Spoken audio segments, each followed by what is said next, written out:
వినాయక నవరాత్రులు వస్తే ఎంతో మంది ఎన్నో రకాల వ్యంజనాలు పెట్టి వంటకాలు పెట్టి అన్నదానాలు చేస్తున్నారు. కాకపోతే మీ చుట్టుపక్కల ఎంతమంది పస్తులు ఉంటున్నారో అది మీకు తెలీదు. మీరు చేస్తుంది ఒక అన్నదానం కాదండి, అదో ఫంక్షన్ లాగా. అందరూ మీ చుట్టాలు, ఇష్టమైన వాళ్ళు, ప్రియమైనోళ్ళు వచ్చి తింటారు.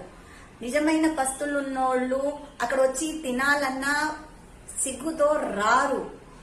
మీరు తెలుసుకోండి, మీ చుట్టుపక్కల ఎవరైనా పస్తులున్నారో అది తెలుసుకొని వాళ్ళను అన్నం ఇంత పెట్టండి. అది మీకు నిజమైన అన్నదాన పుణ్యం అండి. ప్రస్తుతం మాత్రం ఇవన్నీ అన్నదానాల్లా లేవండి. అన్ని ఒక మంచి గ్రాండ్ ఫంక్షన్ లా జరుగుతున్నాయండి. నేనేమైనా తప్పు చెప్తే నన్ను క్షమించండి, సారీ అండి. నా ఛానల్ సబ్స్క్రైబ్ చేసుకోండి, లైక్